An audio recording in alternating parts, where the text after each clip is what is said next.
Hey there again, folks. Welcome back to my Let's Play of Ever17, the Out of Infinity.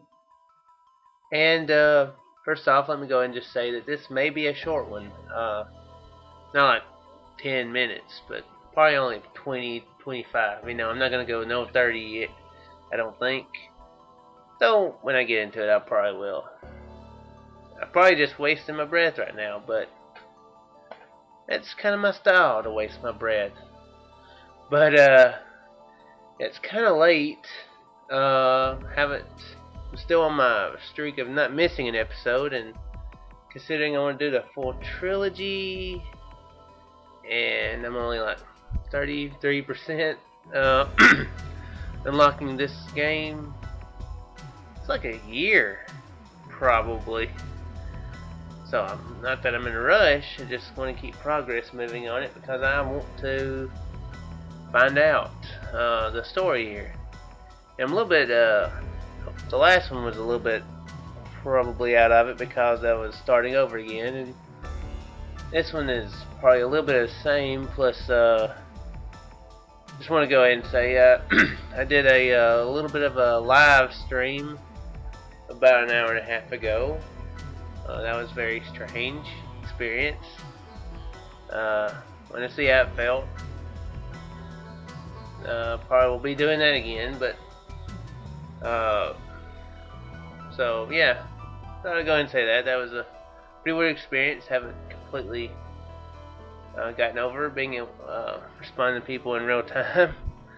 But all right, all that's out of the way. My what will probably be more than normal blankness has been explained. Let's get on with the story. It's no use. I can't remember. By the way, the voice that I was going to go with the kid was kind of a Marty McFly type voice, but with my accent, it was kind of sounding kind of like a Jimmy Stewart. So that'd be a pretty weird combination. So I decided not to do that. I was about to try, and I decided not to. So you can thank me for that. Though that would be pretty amusing for Jimmy Stewart to be. That is the guy from It's a Wonderful Life, right? I think so. The thread of my memory was cut off right there. That time on the park bench enjoying the ice cream, I couldn't get beyond that. It was like getting lost in a forest and going to turn back, only to discover that everything had gone dark. I felt very strange. It felt just like I was in the middle of a dream. I felt like I'd lost something very important. But I didn't know what that something was. And not being able to move forward made me feel that it was specifically because I had lost something important. I felt an unpleasant sense of something lacking. And this sense of something was not quite right irritated me. I took my right hand out from under the blanket and stared dreamily at the palm of my hand. The countless wrinkles etched there, intertwining, reaching out like the branches of a tree in complicated patterns. The pinkish skin, and buried deeper the slightly blue veins. He's looking. Maybe it's just the lighting in this room, but he's really looking closely at his hands. And 5 fingers. Had my hand always had this strange shape? Bizarre thoughts hit me from nowhere. At least he knows that they're bizarre. Now my right palm was no different than it had ever been. Yet for some reason I felt that I had to doubt even that. Yet for some reason I felt that I had to doubt even that most natural facts. Maybe, just possibly, until a few hours ago I might have had 6 fingers. Or 7. Or maybe even 8. Better watch out. There might be swordsmen showing up to fight you. I felt like something was wrong. Could I have been feeling this way because I lost something special? I opened and closed my hand, just repeating that meaningless, simple exercise.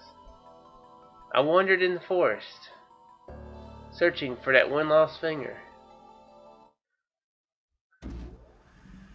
The door to the infirmary opened and you returned. You dashed into the room and ran toward me as if she were going to bowl me over. Okay, I was fixing to say the sounds really seemed low. I was wondering if I had them turned off. Or really, really low, I guess I should say. She shouted at me suddenly. Completely clueless, I simply lay there, stunned. You peeled away the blanket and dragged me off the bed. Well, what's the matter?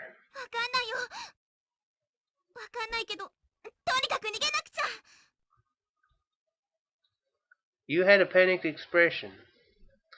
The relaxed look that had been on her face just a while ago had vanished completely. Escape? To where?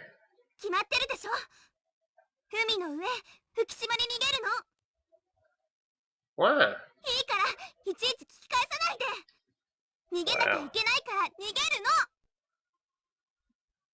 What a grown-up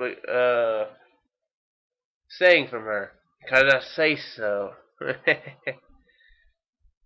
Surprisingly, that's... Well, I don't know. She can say some grown-up stuff, but... oh well. There was something urgent and powerful in these words. You dragged me along. From her powerful grip, I felt a sharp sense of crisis. I hurriedly slipped on my sneakers and fled out of the room with her. The instant we emerged into the sprawling corridor, my feet stopped. I sucked in my breath, my body froze, and I just stared at the light spreading before me. There was something missing. People, sound, warmth. No way, this can't be. The words I muttered were devoured by the eerie silence. Looking back and forth in the corridor, even the furthest direction, there was no sign of people. Just the man-made walls on both sides. A natural light, whiter than white, shone from the ceiling and gave off a cold light. Well, why? Why isn't anyone here?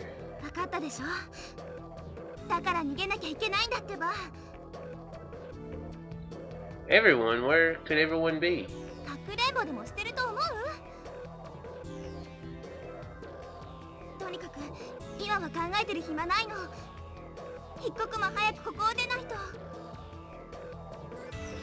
Saying that, you again tugged my arm. Hunched over and on the verge of tripping, I let you lead me through the wide corridors as we ran. Our footsteps were the only sound echoing in the quiet complex. I mean, he has an excuse because he was unconscious, but... Is my memory just failing me? Or I mean, there was like noises and banging and stuff when the thing went down, right? Shouldn't you know from that there was something bad going down rather than just the absence of people? Or was she knocked out? No, she wasn't knocked out, was she? Oh no. The more we ran, the more out of breath I became. My heart was pounding. Really, everything just felt like a dream. A nightmare in which some unknown monster was chasing us everywhere. With no clue as to the identity of the monster, nor why we needed to escape. Hair-raising fear rose within me, and I was powerless to do anything. I simply cowered. In a world devoid of people, among faded colors, just used palms grasped my arm. I like how both of them, the kid and Takashi in this part, are both being dragged around by the other people. You know, Sugumi was dragging his tail through the corridors, and now Yu's dragging the kid. Fascinating. Only the certainty of her touch, that one point of contact, allowed me to retain any connection with the reality. Finally, we arrived in front of the elevator. You rushed to the front of the door and pushed the up button. The button was unlit.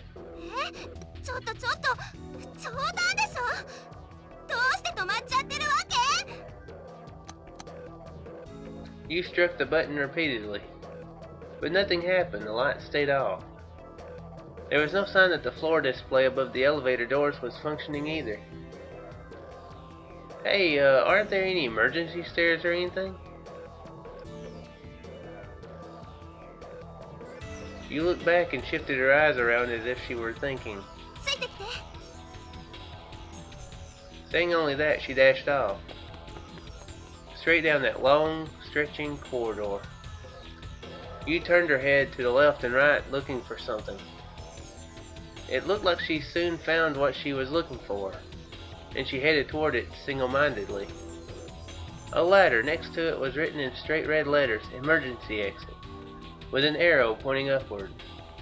At the other end of the ladder was the ceiling and a sturdy-looking door with a round-shaped handle attached to it. Aren't there any emergency stairs on the other side?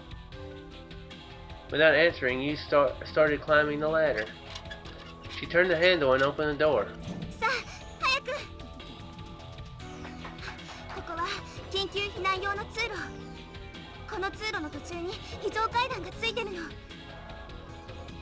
You told me this quickly while we ran. The corridor stretched in a gentle arc so that the far end was not visible. The scenery was repetitive, and I began to have delusions that I was running in place. Where in the world am I right now? How far do I have to run? I just had to trust in you and chase after her back. Suddenly you turned right. Inertia kept me going forward. Afraid I would miss the turn, I grabbed the corner with my hand, yanking myself around and chasing you again. The route had become straight. Immediately to the left, a green-colored sign for emergency stairs was lit up. Below the light was a closed door. You jumped toward the door's handle.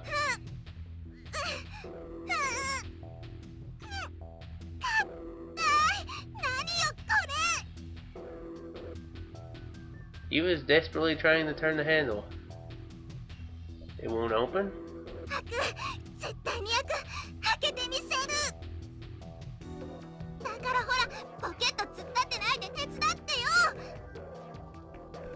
Spurred by her words, I firmly grabbed onto the handle. Somehow I have a bad feeling about this. Normally when doors are really hard to open, maybe that means there's something there trying to keep it, not trying to keep it closed, but kinda trying to keep it closed, like water pressure or something. I tried with all my might to turn it in the direction the arrow had said open. Damn, what's with this? It won't budge an inch. Why does the protagonist gotta all be swearing? I don't remember you, Sugumi. I don't remember if you, Sugumi, or Sora ever swore, but for some reason Takashi and the kid have to swear. Dang it. It'd be funny if Sora were to swear.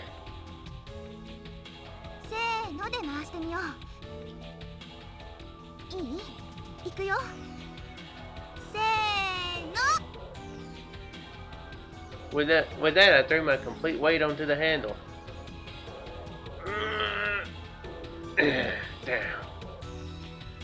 Open!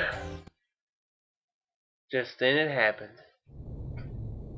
A sound arose as if from inside the earth, echoing heavily from somewhere. You and I relaxed our grips and looked at each other.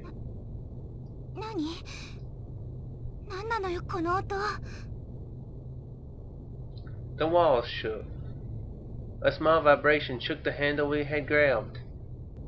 The lights on the ceiling flashed irregularly.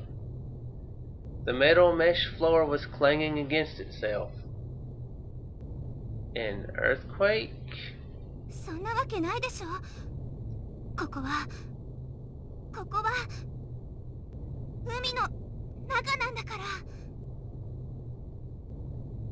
The vibration gradually increased in intensity. The squeaking sound of steel against steel shocked our ears.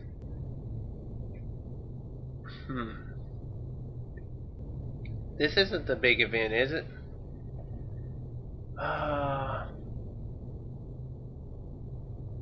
It happened pretty right away, didn't it? Earlier? I remember Takshi and Sugumi was in the elevator, but they weren't stuck there for too long, were they? Help. I can't remember. You and I held our breaths, waiting still. We tried to focus, sharpening our senses, our eyes wandering the void. A low growling sound, like the groan of a monster. A monster approaching. While we stand here, wondering about the monster approaching. A voice filled with hate and rage turned to a howling roar, sending shivers up my spine. Where is it coming from? Where is it coming from?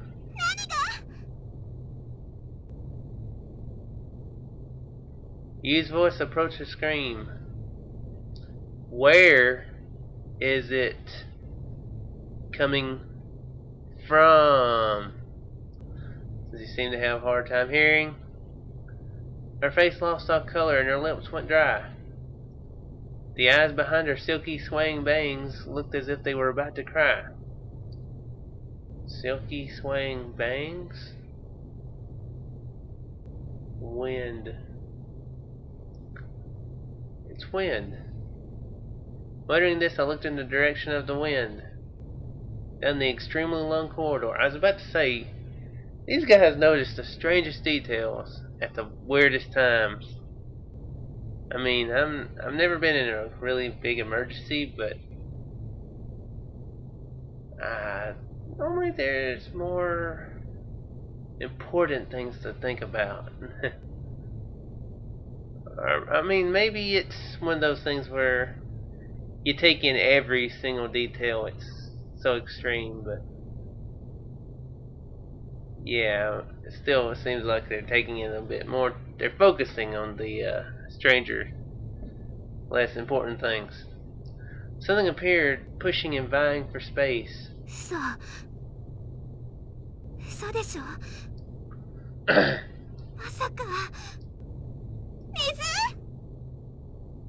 It's what I was expecting, to be honest. A monster came crashing toward us at a terrifying speed, mixed with a rolled spray of water. Oh, the cutscene. They get a cutscene too. Oh, it was a short cutscene. There was no doubt. It was a rushing behemoth of water. A massive froth of waves. Ah! It was not the time to be shouting, yet he did it anyway. You and I started sprinting desperately. We turned left at the corridor and ran. And ran and ran. The voice of the monster was right on our heels. But we couldn't look back. If we looked back, we felt like we would be swallowed up. Something beyond fear or terror had made our minds go completely blank. We couldn't even think. We could only run desperately for our lives. My shoulder bumped against the wall of the narrow corridor. It looked like my foot would get caught up in the bent metal flooring. Avoiding the pipes that hung down, we leapt over the raised entrance to the watertight door and ran. We just ran on and on. This has got to be a dream. For an instant, that thought couldn't cross my mind. In a world without people and faded colors, a drilling monster was reaching its bluish white arms out toward my neck. He's thinking about a world without people a lot. Fascinating History Channel show. Something like that anyway. We were spit out from the mass of water into a sprawling room. We were turned head over heel in the violent water. Several times, maybe several dozen times, over and over again. Until finally my body stopped moving. Ah! Ouch! I peeled my body from the soaked floor. Water was still pouring in from the far side of the open emergency entrance. Water was flowing down like a waterfall and spreading smoothly toward the far corridor as if it were crawling across the floor. That's right. What about you? Just as I thought that and looked back, you were standing up. You okay? You? I shook the soaked-used shoulders and looked into her eyes. They were empty. Her purplish blue lips were quivering. You was completely dazed. You, hang on. The level of water had continued to rise during this short time. Ah, what should I do? What should I do? Just then it happened. What happened? Gonna have to find out next time. Yeah, I'm gonna actually keep it. I'm gonna keep my promise and say this is a short one. I am just about to fall asleep. I shouldn't have done this now. I should have. I've been used to recording between 12 and 2, and if I don't, it just doesn't. I get paranoid now. It's a habit that I've actually developed. Weird to develop habits. Very strange. But anyway, so yeah, I could have done it later in the day, but it's a habit that I have to do, or I don't feel right for the rest of the day. Guess that's good, I guess. Anyway, just to show how scatterbrained I was, I almost started recording this without plugging the microphone up. Yeah, that's proof right there. But anyway, beyond that, I hope you folks did enjoy this very strange episode. Let's get these weird ones out of the way at the beginning, so the drama-filled ones and the intense, hardcore game of tag, which, by the way, YouTube sort of took away my option to monetize that because of the hardcore in it. Very strange. I looked it up, and some words are flagged as potentially words to perhaps more graphical than YouTube would allow, I guess I could say. Wow, I'm rambling. I need to shut up. But anyway, yes, I hope you folks enjoyed, and I shall return to the next episode of Ever17, The Out of Infinity, where I will be not as sleepy, hopefully. Farewell, folks.